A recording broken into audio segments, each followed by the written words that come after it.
Namaste and welcome to everyone. Namaste, sir. నమస్తే అమ్మా.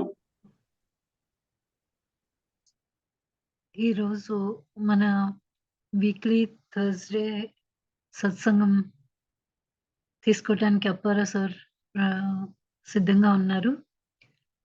Let us all welcome Apparao sir and over to you sir. Disconnect అయినట్టున్నారు.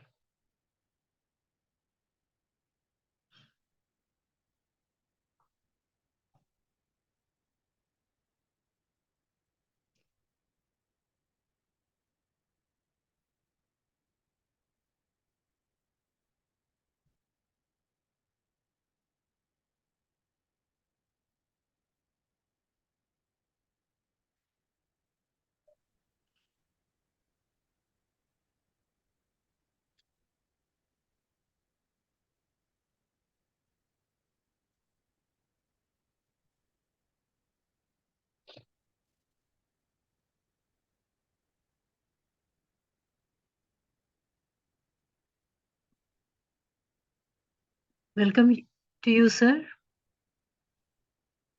నమస్తే అమ్మా. ఆత్మ ప్రణామాలు అందరికి. ఆత్మ ప్రణామాలు సార్. స్టార్ట్ చేద్దామమ్మా. ఆత్మ ప్రణామాలమ్మా.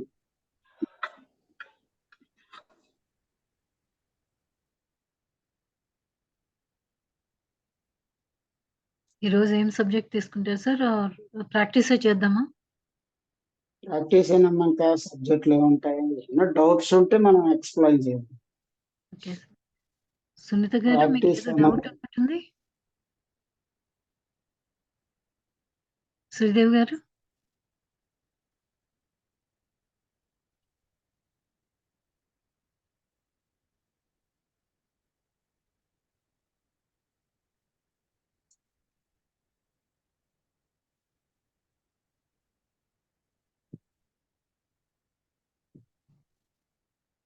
వీళ్ళిద్దరూ డ్రాప్ అయినట్టున్నారు. శ్రీదేవి గారు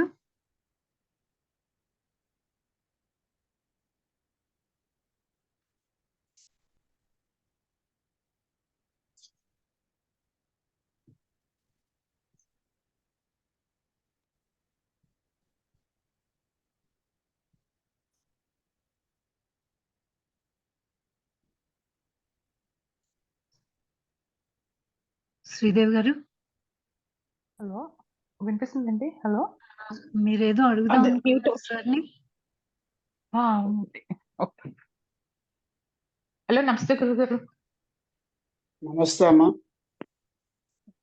యా, ఇది ఈ సాధన చేస్తుంటే మనకి ఒంట్లో బాగా వేడి ఎక్కువ పెరిగిపోతుంది మాస్టర్. ఇది దానికి పెరుగుతుంది. బాగా చాలా వేడిగా ఉంటుందండి. దానికి ఏం చేయమంటారు? ఓకే. అంటే వేళ గురువు గారు కూడా చెప్పారు కదా, ఈ సాధన అవునండి, చేస్తున్నప్పుడు శరీరంలో వేడి పెరుగుతూ ఉంటదమ్మా.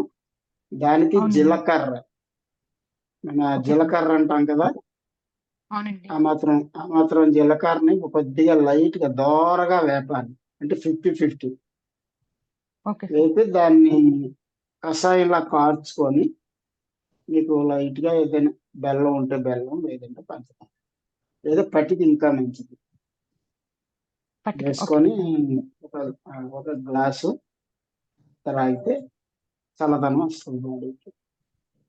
రెండోది మజ్జిగ, బటర్ మిల్క్.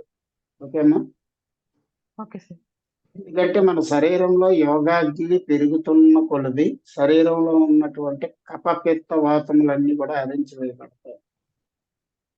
ఎందుకంటే మీరు ఉన్నది కూలింగ్ ప్లేస్, బాడీ ఎప్పుడు టెంపరేచర్ ఉండదు. ఉమ్, అవునండి. అందుకని ఇది చాలా ఉపయుక్తం అన్నమాట. అది వేడి అని అనుకోకుండా దాన్ని కొద్దిగా భరిస్తూ ఉండడం వల్ల ఏమవుతుందంటే శరీరంలో ఉన్న కఫపిత్త వాతములన్నీ కూడా నశించిపోతాయి. తద్వారా ఆరోగ్యం పరిపూర్ణత వస్తుంది. ఓకేనమ్మా? ఓకే మాస్టర్, థ్యాంక్ యూ అండి. తర్వాత మీకు ఇంకొకటి, నేను ఇది ఇంతకు మనం ముందు ఓకే సార్. చెప్పమ్మా.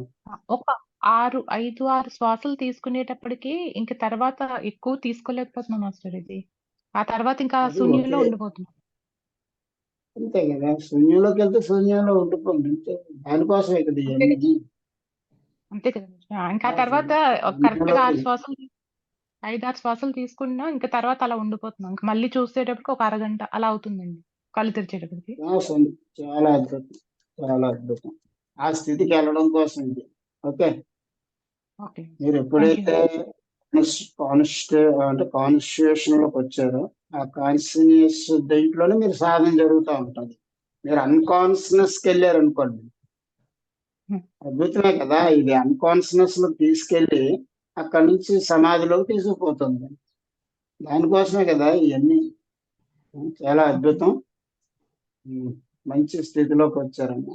ఇంకేమైనా క్వశ్చన్స్ ఉన్నాయా? స్టార్ట్ చేద్దాం. ఎస్.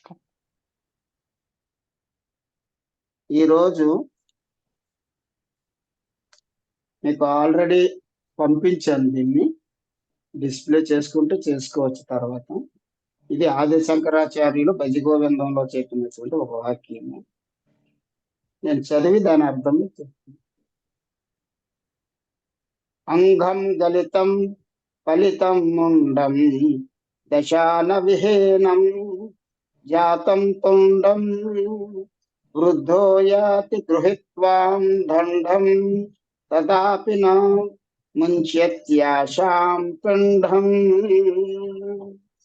అనగా శరీరం కృషించిపోయినది, తల మెరిసిపోయినది, నోటిలోని పళ్ళు ఊడిపోయినది, ముసలితనం పైబడి కర్ర చేతికి వచ్చింది. అయినా సరే ఆశలు కోరికలు మూట మాత్రం వదిలిపెట్టరు. చూడండి, ఆయన అంత గొప్పగా చెప్పాడు. ఆశ అనేటువంటిది మనిషికి, కోరికలు అవి విడిచిపెట్టవటం, శరీరం పూర్తిగా ఇవ్వడం. అంటే అంత గట్టి బంధం మన యొక్క ఆశ కోరిక అనేటువంటి బంధం ఈ శరీరం ఉన్నంత వరకు ఉంటుంది. ఈ శరీరం వదిలినప్పుడు అది అంతరిస్తుంది అనేది ఆది శంకరాచార్యుల వారి యొక్క భావం. కానీ ఈ సాధన ఏమిటంటే, మనలో శరీర అవసరార్థం ఏదైతే మనకు అవసరమో అది ఉంటూనే భావాలు ఏవైతే ఉన్నాయో ఆ భావ బంధాలన్నీ విడిపోవాలి అనేటువంటిది ఇక్కడ మనకి నేర్పుతుంది అన్నమాట భగవాన్. ఇప్పుడు సర్లేరా,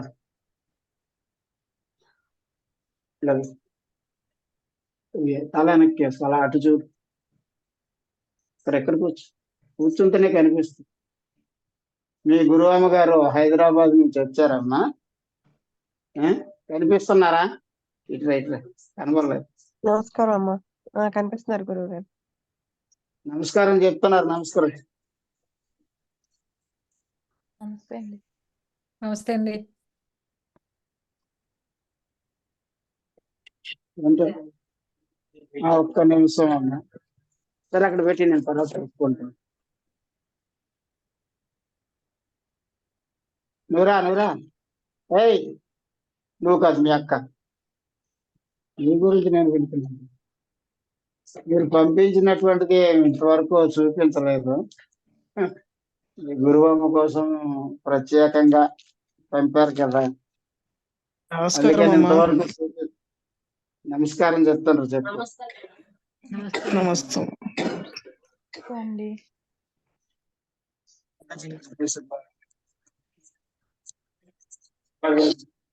నమస్కారం అమ్మా. నమస్తే అమ్మా. నమస్తే అండి. నమస్తే అమ్మా.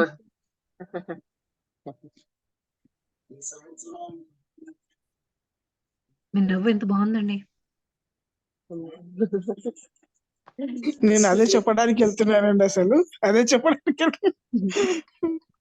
చాలా చక్కగా.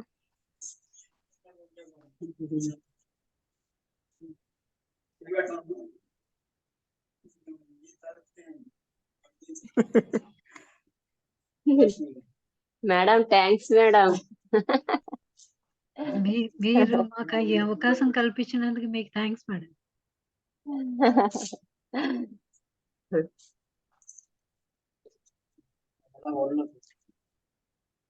ఇదిగో అమ్మా, ఇప్పుడు గురువు గారి కోట అక్కడ ఇచ్చేసారు. గురువు గారు మళ్ళీ నాకు ఇచ్చారు. ఇది మీ మమ్మీ చేతిలో చేసుకుంటాను.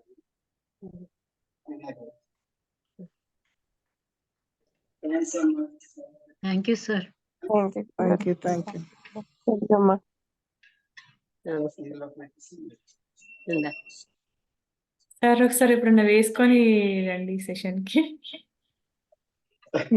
సెషన్స్ చేసుకొని రమ్మంటారమ్మా. ఇప్పుడే వేసుకుని వచ్చేయండి. లక్ష్మి, ఆ చీరట్ట కట్టుకొని కనిపించమంటాడు. నువ్వు చూసుకో, పర్లేదు అంటుంటారు. ఇవాళ అక్షయ తృతీయ అండి, పండగ. ఆహా, అక్షయ తృతీయ. అద్భుతం. మీ గురువమ్మ గారికి కంచిపట్టు చీర అక్షయ తృతీయ రోజున వచ్చింది. థ్యాంక్ యూ అమ్మా. అందరికీ కూడా మరొకసారి ధన్యవాదాలు. థ్యాంక్ యూ గురువు గారు. Thank you. అయితే మనం మానవ జన్మ తీసుకున్నాం.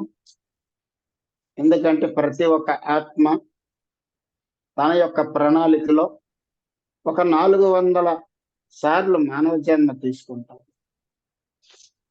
అయితే మనం ఒక ధ్యానం అనే స్థితిలో ఎప్పుడైతే ఒక మానవుడు కూర్చుంటాడో అప్పుడు 350 జన్మలు సంపూర్ణం చేసినట్లే. అప్పటికి ధ్యానం చెయ్యాలి అనిపిస్తుంది. ఆఖరి 50 జన్మలు కూడా ధ్యానంలోనే గడుస్తాయి. అయితే మీరు చాలా ఉన్నతమైన స్థితికి వచ్చేసారు. అంటే దగ్గరగా 380 నుంచి 400 మధ్యలో ఉన్నటువంటి ఆత్మ అంటే నా వరకు అయిపోయింది. గత జన్మతోనే నాది సంపూర్ణమైంది. నా నుంచి మీరు ఈ మిగిలినటువంటి ఒక్కొక్కరికి 10 జన్మలు, 15 జన్మలు, 20 జన్మలు ఏవైతే బ్యాలెన్స్ ఉన్నాయో అవన్నీ కూడా ఈ జన్మలోనే రద్దు చేసుకునేటువంటి ఒక అద్భుతమైన భాగ్యం శ్రీకృష్ణ పరమాత్మ ద్వారా క్రియాయోగము, సిద్ధయోగము, లేకపోతే సుషుమ్న యోగము, లేకపోతే బ్రహ్మయోగము అని పేరు చెప్తున్నటువంటి ఈ అద్భుతమైనటువంటి కర్మబంధ రహిత యోగాన్ని శ్రీకృష్ణ పరమాత్మ మనకి అందించాడు. ఆ భాగ్యం చేత మనం ఈ స్థితిలో ఉన్నాం. కాబట్టి మీరు కూడా మాకులా ఆఖరి జన్మ చేసుకోవాలి. ఈ జన్మని ఇంక ఇదే ఆఖరి జన్మ, నెక్స్ట్ జన్మలో మనం పుట్టవలసిన అవసరం లేదు అని నిర్ణయించుకున్న వాళ్ళు గత జన్మల యొక్క కర్మలు ఇంకా ఏదైతే బ్యాలెన్సెస్ ఉన్నాయో అవన్నీ కూడా ఈ జన్మలోనే మనం రద్దుపరుచుకోవటానికి శ్రీకృష్ణ పరమాత్మ మనకి ఇది అందించాడు. అది క్లియర్గా కూడా ప్రకటించాడు. జ్ఞాన యజ్ఞ దగ్ధాత్ కర్మ అన్నాడంటే ఒకే ఒక వాక్యంలో దాని రహస్యాన్ని వచ్చాడు. జ్ఞానం అంటే మన యొక్క అనుభవం. జీవితంలో ఎన్నో చూస్తాం, ఎన్నో రంగాలలో మనం తిరుగుతాం, అనేక కోణాలలో పని చేస్తూ ఉంటాం, ఆలోచిస్తూ ఉంటాం. ఆ రంగాలన్నీ కూడా మనం కర్మ చేస్తున్నప్పుడు మనకి ఓ అనుభవం వస్తుంది. ఆ అనుభవం ఏదైతే మన లోపల ఉందో దానినే జ్ఞానము అంటాం. జ్ఞానం అంటే ఎక్కడి నుంచో వచ్చి చేరుకునేది కాదు. మనం కర్మ చెయ్యగా వచ్చిన అనుభవం ఏదైతే ఉందో ఆ అనుభవాన్ని జ్ఞానము. అట్టి జ్ఞానము చేత కర్మలను దగ్ధం చేసుకోవాలి అని కృష్ణుడు చెప్పాడు. అయితే మనం ఒకటి కట్టి కాలిస్తే ఎప్పటికి పూర్తవుద్ది అంటే పూర్తిగా 400 జన్మలు తీసుకోవాలి. అలా కాకుండా మనం ఒకేసారి మన యొక్క కర్మల కుప్పని ఒకే దగ్గరకు చేర్చి యజ్ఞం చేసి అది జ్ఞానం అనే అగ్నితోటి ఆ కుప్పకి భస్మం చేసేయాలన్నమాట. అలా భస్మం చేసేయగలిగితే ఇక కర్మలు రాహిత్యమైపోయాయి, అంటే కర్మలు లేవు. ఆ కర్మలు లేకపోవడం చేత మరో జన్మ అనేది మనకి ఏర్పడదు. తద్వారా ఈ ఆత్మ నయనం కిందంతి సత్రాన్ని నయనం దహతి పాపాన్ని. ఈ ఆత్మ మరో కట్టిలోకి ప్రవేశించవలసిన అవసరం కాదు అని చెప్పి శ్రీకృష్ణ పరమాత్మ మనకు తెలియజేశారు. అట్టి యోగంలోని భాగంగానే మనం ఈరోజు ఈ సిద్ధ యోగము కానీ క్రియాయోగం అనేటువంటి ఈ ప్రక్రియలోకి మనం రావడం జరిగింది. ఆ ప్రక్రియను మనం క్షుణ్ణంగా చేసుకుంటాం. అయితే దీనిలో మరొక విషయం మీకు నేను చెప్పాలి. ఈ చక్రాస్ అంటాం కదా, ఒక్కొక్క చక్ర ఎలా శుద్ధి అవుతుందంటే గతంలో చెప్పాను మీకు 41 days. మరొక మారు నేను చేసి ఈ క్రియా రూపంలో చూపిస్తాను. మీకు ఏదైనా మూలాధారంలో ఏమైనా ఇబ్బంది అనిపిస్తే, అంటే అజీర్తి ద్వారా మలమూత్ర విసర్జనలో మనకి ఏదైనా ఇబ్బంది అనిపిస్తే దీన్ని చిన్ముద్ర అంటారు, జ్ఞాన ముద్ర అని కూడా అంటారు. ఈ ముద్రని ఇలా పెట్టి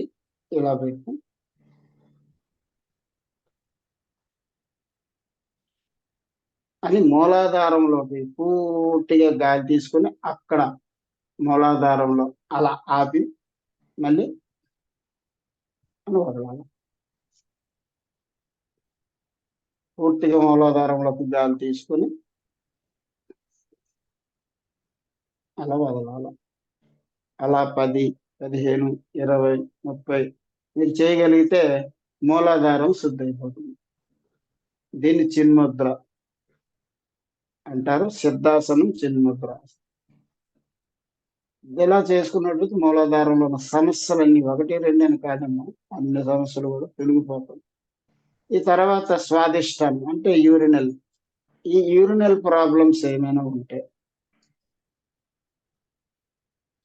అంటే మర్మాంగాలలో దురదలు రావడం కానీ నుంచి మన యొక్క యూరిన్ వేడిగా పడడం, లేదా రంగు మారిపోవడం, లేదా ఇన్ఫెక్షన్స్ రావడం, ఇలాంటివి ఏమైనా మనకి కలుగుతున్నప్పుడు స్త్రీ పురుషులు ఇద్దరికి కూడా ఇదే ముద్రని ఇలా కాకుండా ఇలా కిందకి పెట్టి, దీని అధోముఖ అంటాం, ఇది ఊర్ధ్వముఖ, ఇది అధోముఖ.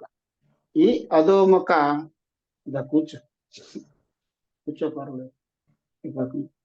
దీన్ని అధోముఖ అంటారు. అధోముఖ ముద్రలో కూర్చుంటే స్త్రీ సంబంధమైనటువంటి అన్ని సమస్యలకి కూడా శుద్ధి జరగడం జరుగుతుంది. ఎందుకని ఇలా ఎన్నుముక ఎప్పుడూ నిటారుగా ఉండాలి. ముందు ఈ స్వాదిష్టానంలో గాలిని బయటకు విడిచిపెట్టాలి. తర్వాత నిండుగా తీసుకోవాలి. అలా నిండుగా తీసుకొని ఉండగలిగినంతసేపు ఉండి మళ్ళీ పూర్తిగా విడిచిపెట్టాలి. అంతే. ఇలా మీకు 5 నుంచి 50 వరకు చేసుకోండి. చక్కగా ఆ మూత్ర సంబంధమైన లోపల ఉన్నటువంటి దోషాలు కూడా తొలగిపోతాయి. తద్వారా స్వాదిష్టానం క్లీన్ అవుతూ ఉంటుంది. ఇది ఎప్పటికెప్పుడు మీరు అంటే మనం తినే ఆహార విహారాల చేత ఎంత శుద్ధిగా కణాలు ఉన్నప్పటికీ మళ్ళీ మనం ఏదైనా ఒక ఆలోచన, ఒక నెగిటివిటీ ఆలోచన వచ్చినప్పుడు మళ్ళీ చక్రాస్లో అశుద్ధం ఏర్పడుతుంది. అది ఎప్పటికప్పుడే మనం క్లీన్ చేసేసుకోవాలి. దాన్ని అలా నిల్వ ఉంచితే ఈ ఆలోచనలు కూడా మనకి ఒక రోగంగా పరిణమిస్తుందని సైకలాజిస్టులు కూడా మీకు చెప్తున్నారు. అది మీ అందరికీ తెలిసింది, ఎందుకంటే మీరంతా ఆ మెడిసిన్స్ వీళ్ళని బాగా చదువుకున్న వాళ్ళు అనుకుంటే మీకు అర్థమవుతుంది. తర్వాత మణిపూరకం అంటే ఏంటి? ఆహారము, మనం శరీరానికి తీసుకున్న ఆహారము శుద్ధి అవుతుంది, జీర్ణం అవుతుంది, శక్తిగా మారుతుంది. కాబట్టి దీనికి ఫ్రాంక్రియా గ్రంథికి కనెక్షన్. కాబట్టి మనకి ఏదైనా అజీర్ణం అనిపించినా, జీర్ణం కలగకపోయినా, లేకపోతే ఈ షుగర్ ప్రాబ్లమ్స్ ఉన్నాయి, ఇలా రకరకాలు ఉంటాయి. మణిపూరక దోషం అన్నమాట. ఈ షుగర్స్ రావడం కానీ ఇలాంటి వ్యవహారాలు, తత్సంబంధమైనటువంటి రోగ ఉన్నప్పుడు ఈ మణిపూరకం అనేది ఎక్కువగా పనిచేయించాలి. దానికి ముద్ర, ఇది చిన్ముద్ర అన్నాం కదా. ఇప్పుడు ఈ ముద్రను ఇలాగే ఉంచి ఈ 3 వేలని ఇలా మడిచేయాలి. చూడండి, ఇది చిన్ముద్ర. ఈ 3 వేలని ఇలా మడిచి పిడికిలు బిగించినట్టుగా ఉంటే చిన్మయ ముద్ర. ఈ చిన్మయ ముద్రని ఇలా పైకి పెట్టి మళ్ళీ ఇలా పెట్టుకోండి. ఇలా పెట్టుకున్నట్టయితే మణిపూరకం శుద్ధి అవుతుంది. ఈ మణిపూరక శుద్ధి చేత ఆకలి పెరుగుతుంది. ఫస్ట్ తిన్నది కాస్త జీర్ణమై శరీరానికి శక్తి అందించబడి వంటబడుతుంది. తద్వారా దోషాలన్నీ కలుగుతాయి. దీనివల్ల ఫ్రాంక్రియా కూడా క్లీన్ అవుతుంది. ఇన్సులిన్ ఎక్కువగా రిలీజ్ అవుతుంది. తద్వారా షుగర్ కూడా కంట్రోల్లోకి వస్తుంది. మనకి ఇలా కూర్చొని వెన్నెముక నిటారు కాబట్టి ముందు పొట్టలో ఉన్న గాలి అంతా బయటకు తీసేయాలి. పొట్ట లోపలికి వెళ్ళిపోయింది. ఇప్పుడు పొట్ట నిండుగా ఆక్సిజన్ పంపించితే ఎంతసేపు మనం ఉండగలిగితే అంతసేపు ఉంటూ చక్కగా మళ్ళీ విడిచిపెట్టి, ఇది ఒక క్రియ. ఇలా 5, 10, 20, 30, 40, 50 చేసుకో. మనకి ఎంత సౌలభ్యం ఎంతవరకు చేయాలనిపిస్తుందో అంతవరకు చేయండి. ఎంత చేసినా తప్పులేదు. తదుపరి ఇదే ముద్రని ఊర్ధ్వ ముఖంగా పెట్టాము. చిన్మయ ముద్ర ఊర్ధ్వం. దీన్ని ఇలా అధోముఖంలో పెడితే అనాహతం శుద్ధి అవుతుంది. అనాహతం అంటే హృదయ స్థానం. మీకు ఆందోళనలు కలగడం, లేకపోతే ప్రేమకు బదులుగా కోపం, ఈర్ష్య, ద్వేషం, అసూయ, ఇతరుల పట్ల గౌరవం లేకపోవడం, ఇలాంటివన్నీ కలుగుతూ ఉంటాయి. అప్పుడు మనం ఖచ్చితంగా అనాహతం, కాస్త చక్రం దెబ్బతిన్నదని తెలుసుకోవాలి. కారణం మనమే. పుట్టుకతో ఏ చక్రం అశుద్ధంలో లేదు. స్వచ్ఛమైనగా పిల్లలుగా మనం ఉన్నప్పుడు, బాల్యంలో ఉన్నప్పుడు ఎవరికి చక్రాసులో అశుద్ధం ఉండదు. అంత శుద్ధంగానే ఉంటుంది. తదుపరి సమాజం పట్ల అవగాహన పెరుగుతున్నప్పుడు, సొసైటీ పట్ల ఆకర్షణ కలుగుతున్నప్పుడు, ప్రకృతి పట్ల వ్యామోహం కలుగుతున్నప్పుడు, మనలో రకరకాల కోరికలు, రకరకాల ఆలోచనలు మార్పు చెందుతున్నప్పుడు మన యొక్క చక్రాసులో ఈ యొక్క అవన్నీ చేరిపోయి ఆ చక్రం కరెక్ట్ గా పనిచేయకుండా అడ్డుగా ఉంటుంది. ఇప్పుడు చూడండి, మన నాళాలు, మన యొక్క నీటి పైపులు మధ్య ఏ చెత్త లేకపోతే సక్రమంగా ఎప్పుడు నీరు అప్పుడే బయటకు పోతుంది, శుద్ధి అయిపోతుంది. ఆ గొట్టాల్లో ఏదైనా మనకు జామ్ అయ్యింది అనుకోండి, ఏ చెత్త చెదారం అవన్నీ ఆగిపోతాయి. అలాగే చక్రాసుకో. ఇది కాంతితో చేయబడిన చక్రాలు తప్ప లోపల ఇంకా కోసి చూస్తే ఏ చక్రాలు కనబడవు. అటానమీలో ఏమి కనిపించదు. ఇది సూక్ష్మ శరీరంలో ఉన్నటువంటి యోగ చక్రాలు అంటారు. కనుక మనలో ఈ కారణాల వల్ల మనలో ఆందోళనలు పెరుగుతూ ఉంటాయి. అటు ఆందోళన పెరిగినప్పుడు ఆటోమేటిక్ గా బీపీ రేజ్.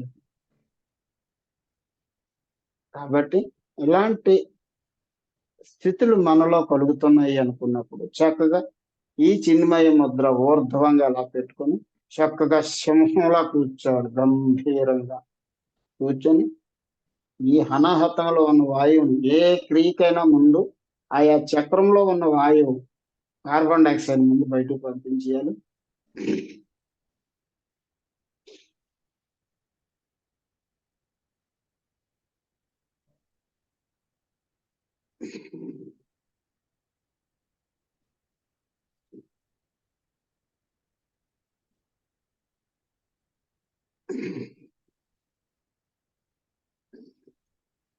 ఇంతే క్రియ. మన లోపల ఉన్నటువంటి అనాహతంలోని కార్బన్ డైఆక్సైడ్ పూర్తిగా బయటకు పంపించడం, తద్వారా అక్కడికి మళ్ళీ ఆక్సిజన్ సంపూర్ణంగా మనం నింపుకోవడం, దాన్ని నిలపగలిగినంతసేపు నిలుపుకోవడం, మరలా దాన్ని విడిచిపెట్టడం. ఇది అంతా కలిపితే ఒక క్రియ. ఇలా మనం ఒక 50 క్రియల వరకు మనకి ఎంత అవసరం ఉంటుందో చేసుకుందాం. తర్వాత విశుద్ధం. ఎప్పుడైతే ఈ చిన్మయ ముద్ర ఇలా అంటే మణిపూరకం, ఇలా అంటే అనాహతం, ఇక్కడికి మళ్ళీ ముద్రని ఇలా తీసేసి మహాముద్ర అంటాం. మహాముద్ర అంటే ఇప్పుడు ఉంగరం పెట్టుకున్న వేలు, ఈ ఉంగరం వేలుని ఇలా తాకాలి. బొట్ల వేలు ఈ ఉంగరం వేలుని ఇలా తాకి, ఇలా తాకిన వెంటనే అలా ఉంచుతూనే ఇలా మూసేయాలి. దీన్ని పిడికిలి అంటారు. దీన్ని మహాముద్ర అంటారు. ఈ మహాముద్రని ఇలా పైకి పెట్టాలి. మళ్ళీ ఒకసారి ఈ ముద్రని చూపించండి. ఇలా, ఇది ఉంగరం పెట్టుకున్న వేలు, ఆ, ఓకేనా?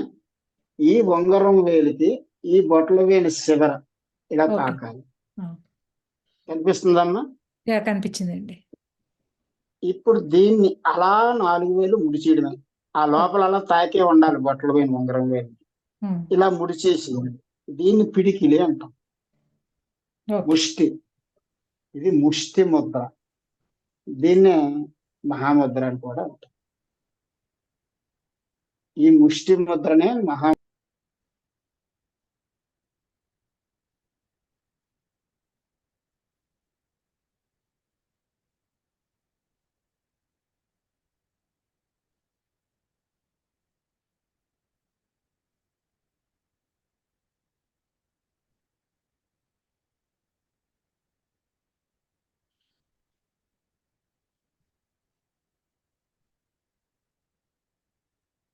గురుగారు మ్యూట్ లోకి వెళ్ళిపోయారు.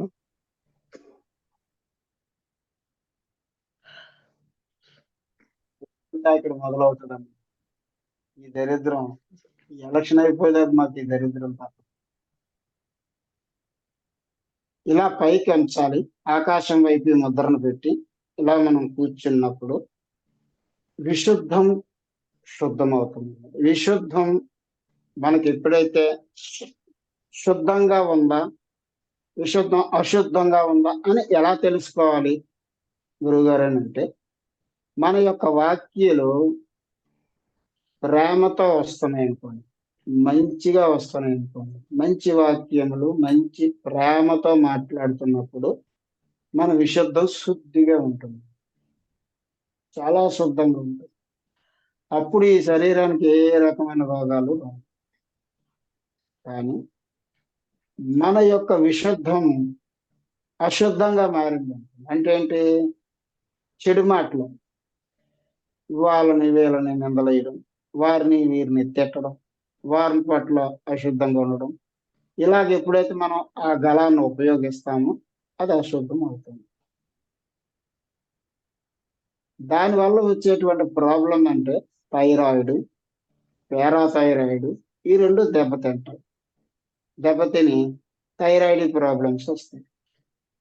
ఈ థైరాయిడ్ ప్రాబ్లమ్స్ కారణం ఏంటంటే మనం ఎక్కువగా చెడు మాట్లాడుతున్నాం. రోజువారీలో ఏదో కోపం వస్తుంది, నాలో మాట్లాడేసాం, మళ్ళీ దాన్ని మనం సరిదిద్దుకోవాలి. ఒక్క మాట మాట్లాడినా దాన్ని శుద్ధి చేసుకోవాలి, క్షమాపణ చెప్పుకోవాలి, కళ్ళు మూసుకుని అరే నేను తప్పుడుగా మాట్లాడాను, నన్ను క్షమించండి అని మనసులో నేను ఒకసారి అనేసుకొని ఆ దోషాన్ని నివారణ చేసుకుంటుండాలి. అలా కాకుండా ఇంక అదే పనిగా మాట్లాడుతూ ఇతరులను నిందించడం, ఇతరులను తిట్టుతుండడం, ఇలా చేస్తూ ఉన్నవారు ఖచ్చితంగా విశుద్ధం చెడిపోయి ఉంది అని అర్థం. అందుకని మొట్టమొదటి నుంచి మనం ఏమంటామంటే నెగిటివిటీ అనేది తీసేయండి. నెగిటివ్ ఆలోచన వచ్చింది అనుకోండి, నెగిటివ్ మాట వస్తుంది ఆటోమేటిక్గా. మన ఆలోచన పెట్టే మన మాట. అందుకని మనం ఖచ్చితంగా విశుద్ధాన్ని శుద్ధి చేసుకోవడానికి ఆ నియమాన్ని పాటిస్తూనే ఈ ముద్రను వేసి చక్కగా మనం గాలి తీసినప్పుడు మీరు గమనించండి, గొంతు ఇలా పొంగుతుంది, మళ్ళీ ఇలా తగ్గుతుంది. ఇక వాయువు ఇంకో చోటుకి వెళ్ళమని వెళ్దాం. 80% ఇదే వ్యాకోచ సంకోచములు చెందుతూ ఉంటారు. గమనించండి. నా యొక్క కంఠాన్ని కూడా మీరు గమనించవచ్చు. మీరు చేస్తూ ఉండండి. ఇది కళ్ళు ఇప్పి చూస్తూ వింటూ చేయండి. ఇప్పుడు నేను ఎంత గాలి వదిలినా గొంతుకులోంచి పైకి వెళ్తుంది. మళ్ళీ నేను పీల్చుకున్న గాలి 80% గొంతుకులోనే ఉంటుంది.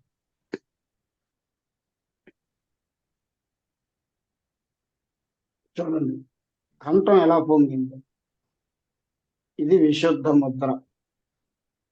ఈ ముద్ర వేయడం కారణం ఏంటంటే ఇది శరీరం అంతట్లో గాలి వ్యాపించినప్పటికీ విశుద్ధంలోకే పూర్తిగా అది వస్తుంది. కనుక ఈ విశుద్ధాన్ని మనం శుద్ధం చేసుకో. శుద్ధమైనప్పుడు విశుద్ధం అవుతుంది.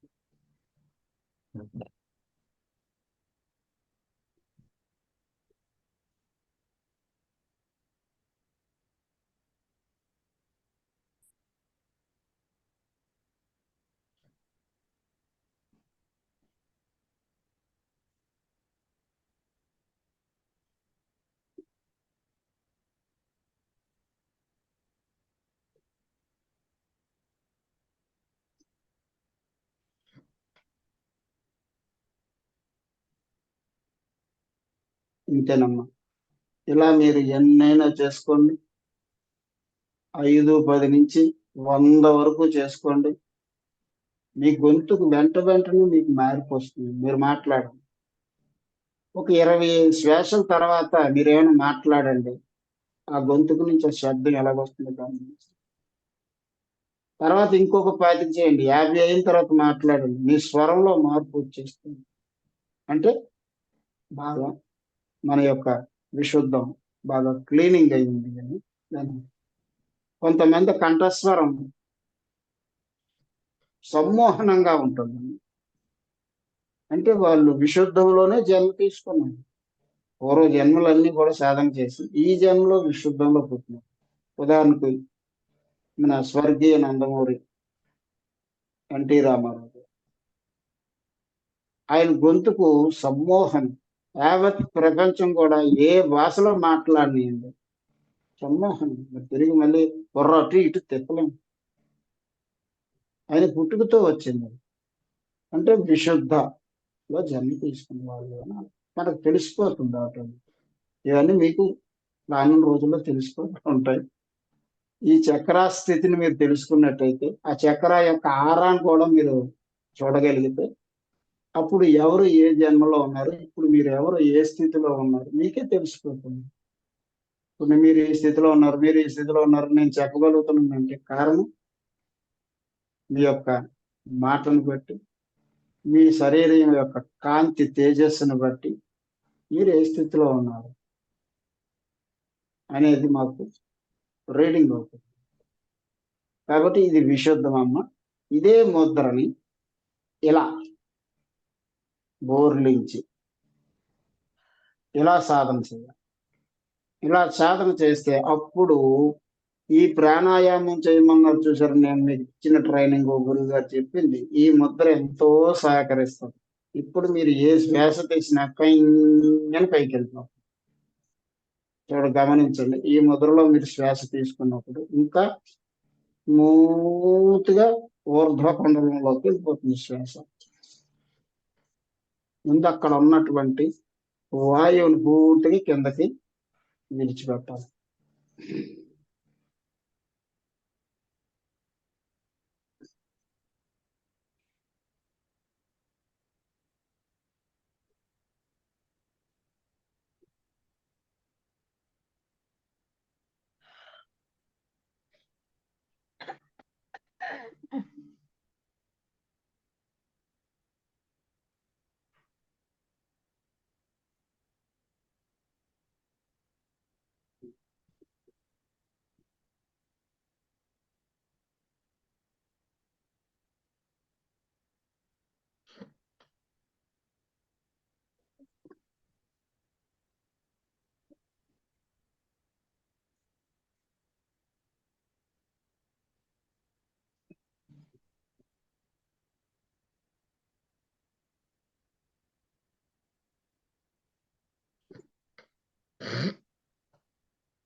ఇదమ్మా ఇలా మీకు ఈ ముద్ర ఇలా సహకరిస్తుంది. ఇవి 3 ముద్రలు ఊర్ధ్వంగా 3 చక్రాలను, అధోముఖంగా 3 చక్రాలను ఇవి యాక్టివేట్ చేస్తాయి. కాబట్టి ఇవన్నీ మనం ఒకటి గ్రహించుకుంటే ఇవి మన యొక్క సాధనలో మనం ఉచ్చ స్థితికి చేరుకోవడానికి ఈ చక్రాసను కూడా శుద్ధి చేస్తూ మనల్ని ఇంకా ఇంకా ఇంకా ఇంకా పైకి తీసుకొచ్చే స్థితికి సహకరించే ముద్రలు. ఆసనం అంతే, ఆసనం ఇక కదలదు. ఇదే సిద్ధాసనం. లేదు వజ్రాసనం వేసుకున్న వాళ్ళు వేసుకోవచ్చు, పద్మాసనం వేసిన వేసుకోవచ్చు, అర్ధ పద్మాసనం వేసిన వాళ్ళు వేసుకోవచ్చు. కానీ సిద్ధాసనం అనేది ఇక కదలదు, చక్కగా ఉంటుంది. కనుక ఇది చాలా ఉపయుక్తమైనటువంటివి సాధనకి. నేను ఈ ఎవరు చెప్పరు మీకు, ఇది ఒక్కొక్క గురువు ఒక్కొక్క ముద్రలో సాధన చేసుకుంటాడు. ఓకే, కానీ నేను ఈ ముద్రలు చేస్తున్నప్పుడు ఏ ముద్రకి ఏ చక్ర బాగా యాక్టివేట్ అవుతుంది అని నేను ముద్రలు వేసినప్పుడు నేను ఈ ముద్రలను గుర్తించుకొని ఒక దగ్గర నోట్ చేసుకొని దీన్ని ప్రాక్టీస్ చేశాను చక్ర శుద్ధి కోసం. ఈ చక్ర శుద్ధికి ఇవి నేను ఉపయోగించుకున్నాను. కొద్ది వేగంగా నేను శుద్ధి చేసుకోగలిగాను చక్రాసనం, సహకరించింది. అంటే ఇది అనుభవంతో చెప్తున్నమాట. ఇలాగ మీకు ఇంకొక గురువు నుంచి ఎక్కడైనా ఇవి ఎప్పుడూ చెప్పరు, చెప్తూ ఉంటారు.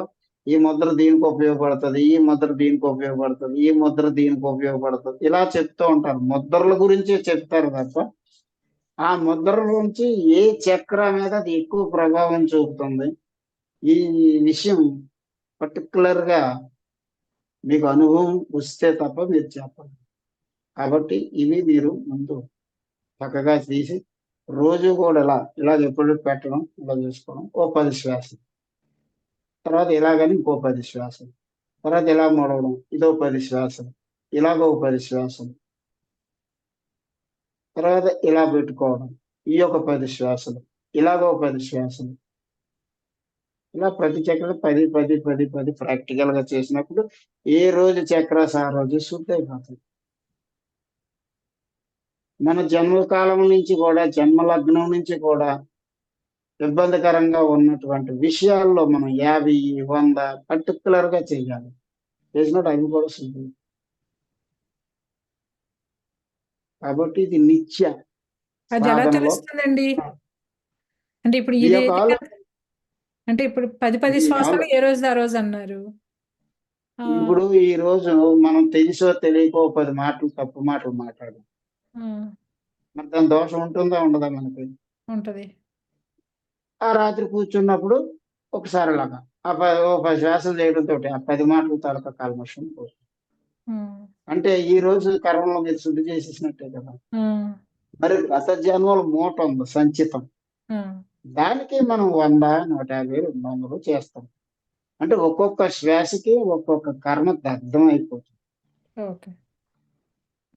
జ్ఞాన యజ్ఞ దగ్ధ కర్మ అంటే శ్వాస క్రియా యోగంలో ఒక క్రియకి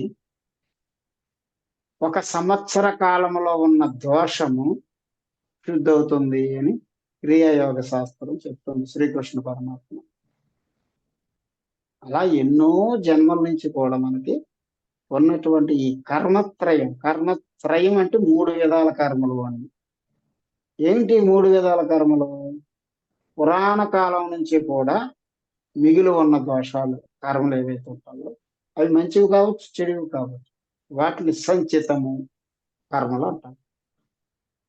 తదుపరి ఈ జన్మలో మనం అనుభవించడానికి ఆ సంచితంలోంచి కొన్ని జన్మలు తెచ్చుకొని ఈ సుషుమ్నాలో పెట్టుకొని భూమి మీదకి వస్తాం. వీటిని ప్రారబ్ధం అంటాం. అంటే ఇవి అనుభవించడానికి, నా కర్మ ఇలాగ ఏడిసిందిరా, నా ప్రారబ్ధం రా బాబు, నా ప్రారబ్ధం, ఇలాగ ఎక్కడే కొట్టుకుంటాం.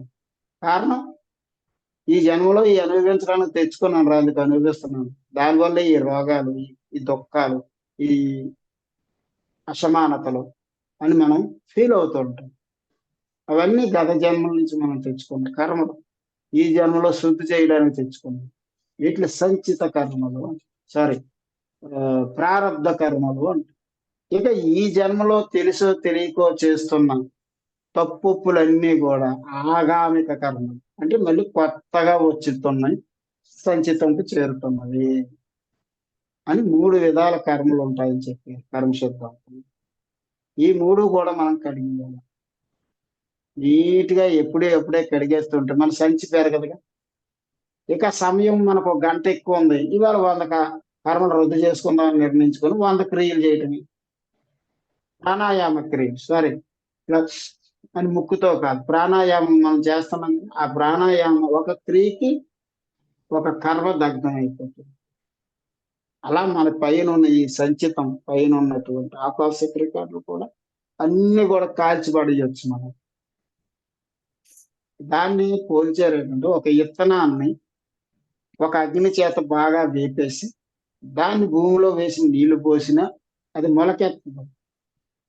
అందుకని ఈ జ్ఞానం అనేటువంటి అగ్నితోటి కర్మ అనే విత్తనాన్ని వేపి మనం వేపేస్తే ఇంకా మొలకెట్టవు కదా. మొలకెట్టలేదంటే ఇంక నీకు జన్మ లేదు. ఇది దానిలో అంతరార్థం, అందులో ఉన్న భావార్థం. అలాంటి భావాలు భగవద్గీతలో చెప్పినటువంటి కృష్ణుడు ఇచ్చిన సూత్రాలను మీరు పట్టుకొని మీరు అన్ని క్లీన్ చేసుకోవాలి. అందుకనే ఇక్కడ ఎలక్షన్ అంతా అయిపోయిన తర్వాత ఈ మంత్ ఎండింగ్ కల్లా మంచి శుభదినాన్ని చూసుకొని నేను శ్రీకృష్ణ భగవంతుడు ఈ భూమికి అందించిన 4 గీతలు ఉన్నాయి. ఒకటి భగవద్గీత, విషాద యోగంతో ప్రారంభించి 18 అధ్యాయాలు చెప్పాను. ఈ గీత అందరికీ, ప్రపంచం అందరికీ పరిచయమే, అందరూ చదువుకుంటున్నది. అందరూ చక్కగా చదువుకుంటున్నారు, వీడియోల ద్వారా వింటున్నారు, అన్నీ జరుగుతున్నాయి. దాన్ని మనం ఎక్కువగా మన సమయాన్ని అక్కడ వేస్ట్ చేయకుండా తెలిసిన విషయాన్ని మళ్ళీ చెప్పుకుంటాం. అందులో కొన్ని ఇంపార్టెంట్ 18 శ్లోకాలు ఉంటాయి. ఆ 18 శ్లోకాలతోటి నేను ప్రారంభిస్తాను. తదుపరి ఏకశ్లోక గీత, అసలు గీత అంటే ఏంటో ఒక రోజంతా అందరికీ వివరించడం. 2వ రోజు ఏకశ్లోక గీత, ఆ ఒక్క శ్లోకంలోనే గీతా సారాంశం అంతా ఇమిడి ఉంది అని సంజయుడు చెప్పాడు. దాన్ని ఏక శ్లోక గీత అంటారు. దాని గురించి ఒక రోజంతా వివరణిస్తా. తర్వాత సప్త గీత అంటే 7 శ్లోకాలు, ప్రధానమైన శ్లోకాలు ఉన్నాయి ఫిల్టర్ చేయగా. ఆ 7 శ్లోకాల్లో శ్రీకృష్ణ పరమాత్మ ఏం చెప్పాడు, సప్త శ్లోక గీత, దాన్ని పరిచయం చేస్తాను. ఆ తదుపరి 18 శ్లోకాలు పరిచయం చేస్తాను. ఆ తర్వాత ఈ భగవద్గీతని పూర్తిగా నిలిపివేయబడుతుంది. తదుపరి 2వ గీత ఏంటంటే ఉత్తర గీత. ఈ ఉత్తర గీత మహాకురుక్షేత్ర సంగ్రామం జరిగిపోయి ఇక పాండవుల పరిపాలన ఒక 30 ఏళ్ళు చేసిన తర్వాత అప్పుడు అడుగుతారు, అయ్యా మీరు యుద్ధ సమయంలో చెప్పారు, నేను ఆ గాబరాలో ఆ కంగారులో కొద్దిగా విన్నాను, కొద్దిగా మర్చిపోయాను. మరలా మా జీవితాలను మరుజన్మ లేకుండా మీ వద్దకు చేరుకొని మీలో ఐక్యం అవటానికి ఏ జ్ఞానం అయితే ఉందో దాన్ని మళ్ళీ మాకు బోధించండి అని అడుగుతారు పాండవులు. అప్పుడు మళ్ళీ పునరావృతం చేసి మళ్ళీ 4 అధ్యాయాల్లో ఆ యొక్క జ్ఞానాన్ని అంతా కూడా అందించడం జరిగింది. దాన్ని ఉత్తర గీత అంటారు. ఆ గీత సారాంశం బోధన జరిగిన తర్వాత పరీక్షిత్ మహారాజుకి, అంటే పాండవుల యొక్క మనవడికి, ఈ రాజ్యభారాన్ని అప్పగించేసి పాండవులు భార్యతో సహా హిమాలయాస్కి తరలిపోయి వాళ్ళు అక్కడ ఐక్యం అయిపోతారు. ఆ తదుపరి ఋషులు, మహర్షులు అందరూ కృష్ణుడి వద్దకు వెళ్తారు. అయ్యా మీరు యోగానికే ఈశ్వరుడు, యోగేశ్వరుడు మీరు. మేము కూడా 100 సంవత్సరాల నుంచి యోగం చేస్తున్నాం, అయినా మాకు మీ పరమాత్మలో మేము ఐక్యం పొందలేకపోతున్నాం. మేము చేస్తున్న దోషం ఏమిటో కూడా మాకు తెలియటం లేదు. మరి శాస్త్ర ప్రమాణాలన్నీ మేము పాటిస్తున్నాం. అయినప్పటికీ మేము ఈ పరమాత్మ తత్వంలో ఐక్యం కాలేకపోతున్నాం. కాబట్టి మాకు మీలో ఐక్యం కావడానికి మేము ఏం చేయాలి? పరమాత్మ అని ఋషులు అడిగారు. ఋషులు, మహర్షులు, బ్రహ్మర్షులు అందరూ వచ్చి మళ్ళీ శ్రీకృష్ణ పరమాత్మ యొక్క పాదాలు పట్టుకున్నప్పుడు గర్భగీత, గర్భం అంటే ఏంటి? సృష్టి. ఆ మహాసృష్టి రహస్యాన్ని, ఆ సృష్టి ఏర్పడడానికి ఏ మహాశక్తి అయితే ఉందో అదే పరమాత్మ అని ఈ పరమాత్మ తత్వాన్ని అక్కడ ఇప్పి చెప్పడం జరిగింది. దాన్ని గర్భగీత అంటారు. అది యోగేశ్వరులకు, యోగులకు యోగేశ్వరుడుగా చెప్పాడు కృష్ణుడు. అక్కడ కృష్ణ పరమాత్మగా చెప్పడం, యోగేశ్వరుడుగా వారికి బోధించారు కనుక అప్పుడు ఆ జ్ఞానాన్ని విన్నటువంటి ఋషులు, మహర్షులు అందరూ కూడా ఆ విధానాలన్నీ పాటించి పరమాత్మలో ఐక్యం కావడం జరిగింది. అంటే రహస్యాల్ని గర్భగీత రహస్యాలు అని చెప్తారు. తదుపరి ఆఖరిగా ఇంకా 2 రోజులు నేను అవతారం సాధిస్తాను అని కృష్ణుడు భావించినప్పుడు తనను చూడడానికి తన ప్రాణ స్నేహితుని పిలిపిస్తాడు, ఉద్ధవుడు. ఆ ఉద్ధవుడిని పిలిపించినప్పుడు ఉద్ధవ అని తనతో పాటు తన స్థానాన్ని ఆయనకి ఇచ్చి తన పక్కనే కూర్చోబెట్టుకొని ఎంతో ప్రేమగా కౌగిలించుకొని, అప్పుడు నేను ఈ భూమికి ఎందుకు వచ్చాను, నా యొక్క విధి విధానాలు ఏమై ఉన్నాయి, నేను ఏ లోకంలోంచి ఈ లోకానికి వచ్చాను, వచ్చి ఇక్కడ ఈ యొక్క భూమి పడుతున్న ఈతి బాధలు భూదేవి కోరిక మేరకు వచ్చి భూదేవిని సంతృప్తి పరిచి తనకున్న పాపభారాన్ని అంతా తొలగించి మరి నేను అవతారం సాలిస్తున్నాను అంటే కుచేలుడు. ఉద్ధవుడు అంటే కుచేలుడు అన్నమాట. ఆ కారణం చేత నీవు రాబోయే భవిష్యత్ కాలం కలియుగం ఆరంభం అవుతుంది. ఈ శరీర త్యాగం జరిగిన వెంటనే కలియుగం ఆరంభమవుతుంది. అట్టి కలియుగంలో ఏ రకమైనటువంటి విధి విధానాలు ఉంటాయి, ధర్మం ఏ విధంగా ఉంటుంది, ప్రజలు ఏ విధంగా మన్నుతారు ఇత్యాది విషయాలన్నీ చెబుతూ ఎప్పుడైతే ఈ ప్రజాబాహుల్యంలో ఏ రకమైన మార్పులు సంభవిస్తాయో ఆ రోజే కలియుగ అంతానికి పునాది రాయబడుతుంది. కాబట్టి ఇత్యాది విషయాలన్నీ నీకు నేను తెలియచేస్తాను. ఇది కలియుగంలో ప్రథమంలో ఉన్న వాళ్ళందరికీ కూడా ఈ జ్ఞానాన్ని నీవు అందించి తదుపరి నీవు నాలో చేరుకుంటావు అని చెప్పి ఆ ఉద్ధవుడికి చెప్పాడు. అంటే కుచేలునికి బోధించాడు. బోధించిన తర్వాత కుచేలుడికి తన ఆశీస్సులు ఇచ్చి పంపించేస్తాడు.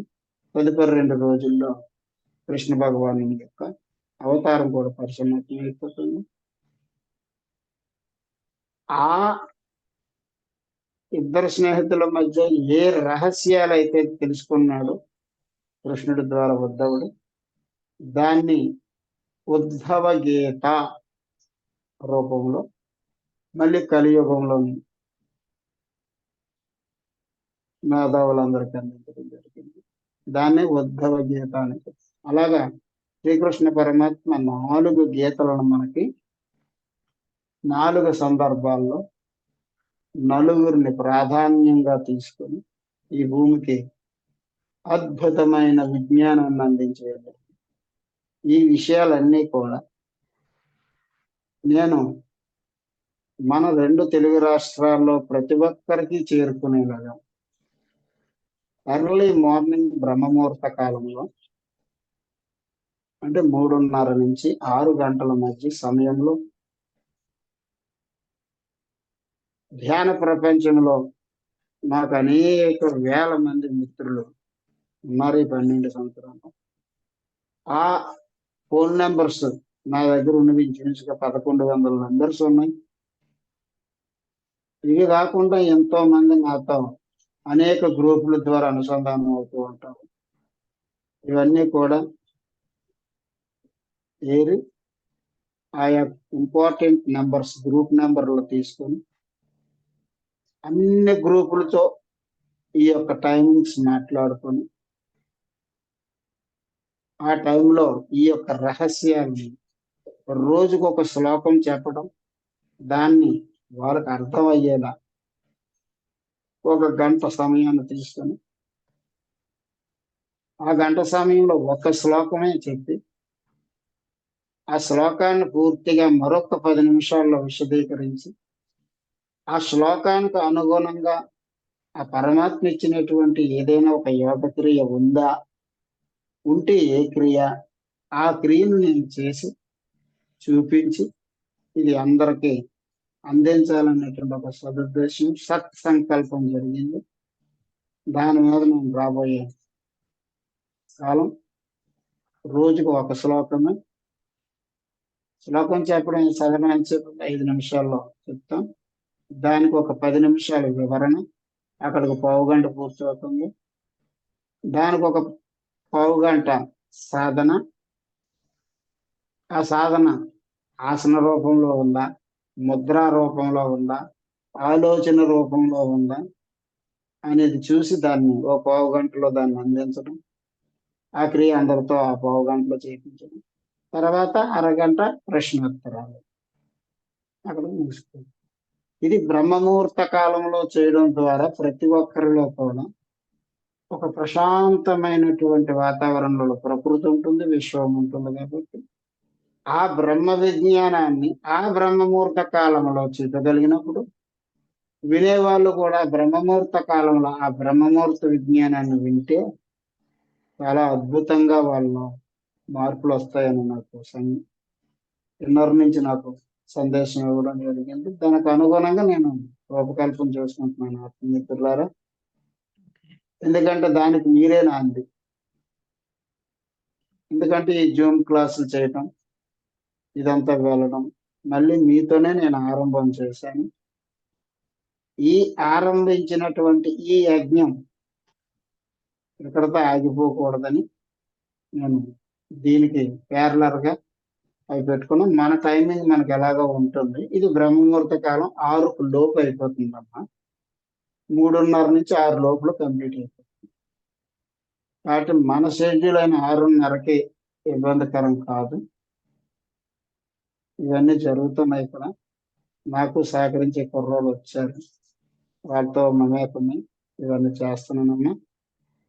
ఒకసారి సెల్ పట్టు, టైం ఎంత, సెల్ అమ్మమ్మ సెల్ పట్టు. కాబట్టి ఆత్మమిత్రులారా, ఇక నుంచి మనం ఒక వాక్యాన్ని తెలుసుకున్న,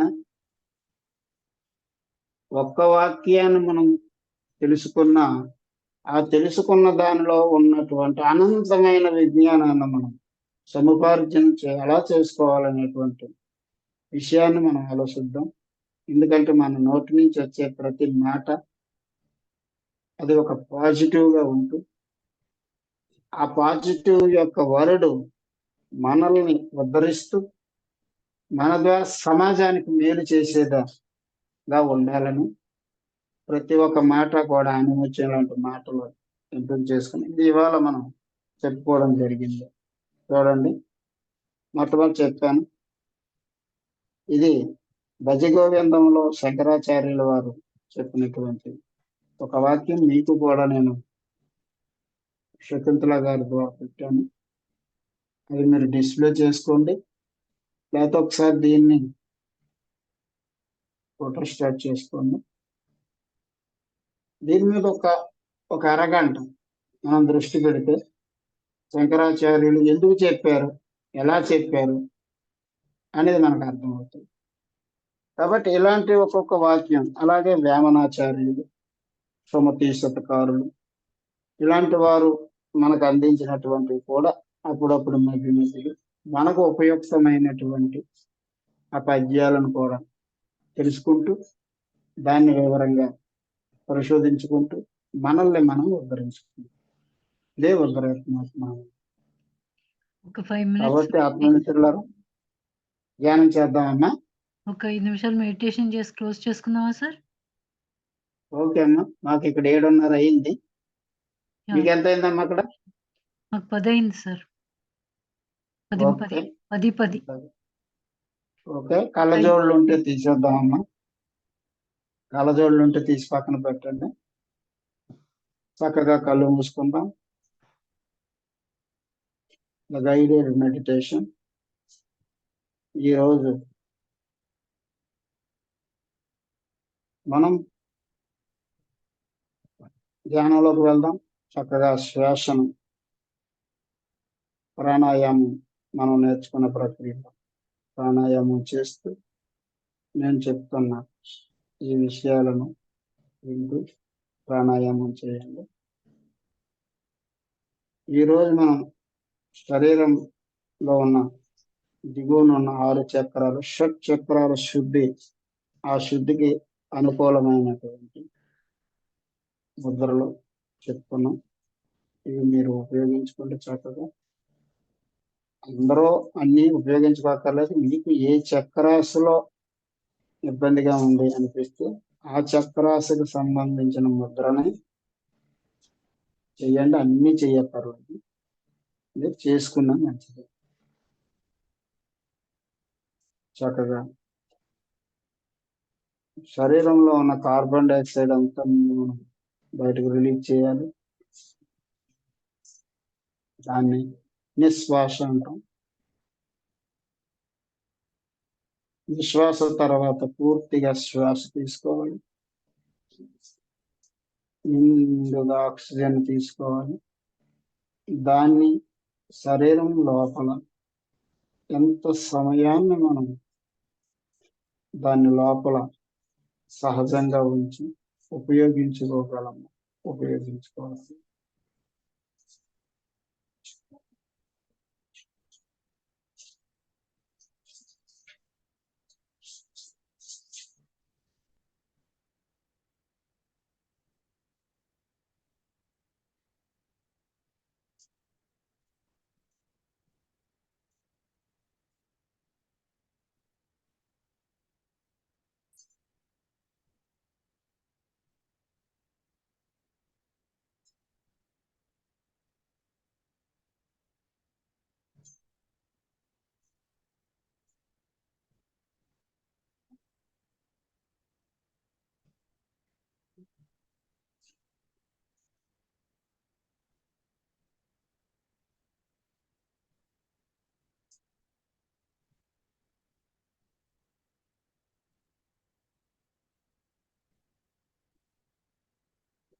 భం భం భం భం భం భం భం భం భం భం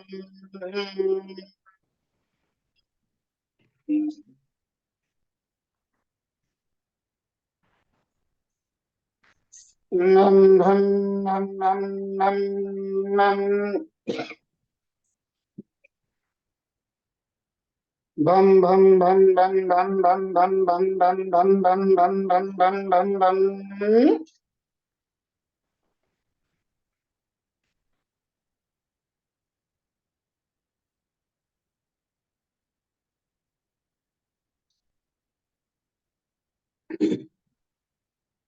ఓకే ఆత్మమిత్రులారా, నేటి ఈరోజు మన ధ్యాన ప్రక్రియ ఇంతటితో ముగిసింది. చక్కగా చేతులు తీసి కళ్ళ మీద పెట్టుకుందాం. 5 4 3 2 1 0. చక్కగా చేతులను ముందుకు చాచి ఆ రెండు అరచేతుల మధ్యలో ఉన్న అష్టలక్ష్ముల దర్శనం చేసుకుందాం. 5 4 3 2 1 0. ఓకే ఆత్మమిత్రులారా, ఆత్మమిత్రులందరికీ మరొక్క మారు ఆత్మ ప్రణామాలు. ఇగో అన్న చేరుకో థ్యాంక్ యూ మేడం. కూర్చోమన్నారు. మా కోరిక నమస్కారం. థ్యాంక్ యూ అమ్మా. థ్యాంక్ యూ అమ్మా, చాలా బాగుంది. చాలా బాగుంది. చాలా చాలా బాగుంది. బాగున్నారు మేడం. శకుంతల గారు మంచి కలర్ సెలెక్ట్ చేశారండి. యా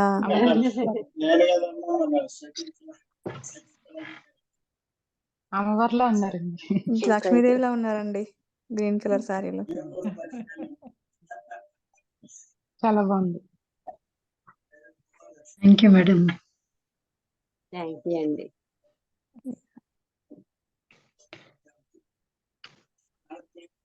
సార్ మీరు కూడా వేసుకుంటే ఒక thank పిక్చర్ you, తీసుకుంటాం.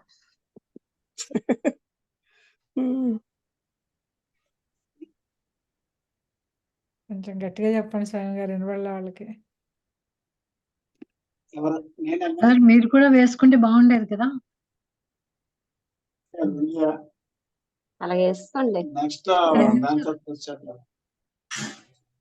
వేసుకోండి సార్, మేము ఒక అసలు పిక్చర్ తీసుకుంటాము. అలాగంటారా? తీసేది ఏంటి? ఇక్కడ ఉంది, ఇక్కడ ఉందాం, ఇక్కడ ఉంది, కడతాను. మళ్ళీ ఫోటో తీసుకుంటాం.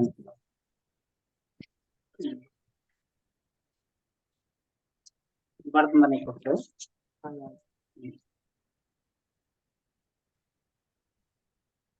రాసుల పట్టి అక్కర్లేదు, స్టిక్కర్ ఇది.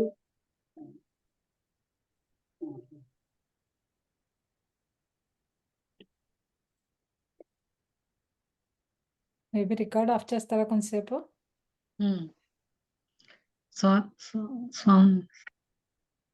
ఓకే గారు సిస్టమ్ దగ్గర లేదు.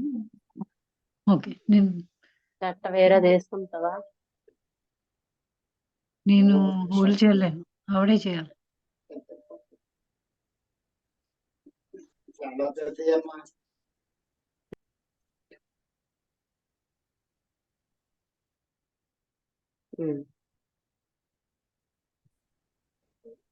ఓకేనమ్మా, ఇలా బాగుందా?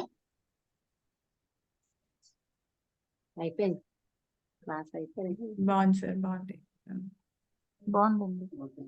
ఒక పిక్చర్ తీసుకుందాం.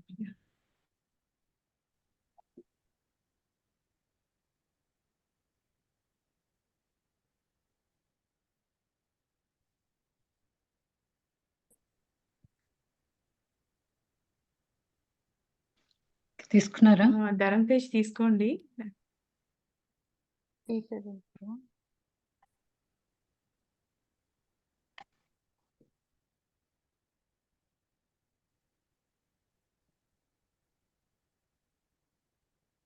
ఓకేనా?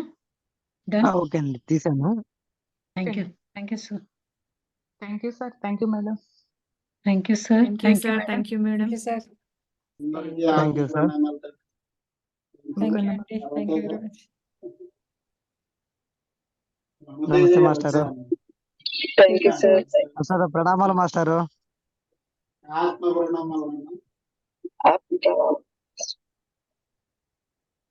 మరి ఎప్పుడమ్మా ఇండియా వచ్చేది? మాస్టర్ ఒకసారి ఇండియా ఎప్పుడు అనుకుని వస్తున్నారు వస్తాను. తల్లి? అందరూ వస్తే మా మా గ్రామం మన అడ్రస్ 2025 ఫిబ్రవరిలో వస్తామండి. 2025 ఫిబ్రవరి. ఆ.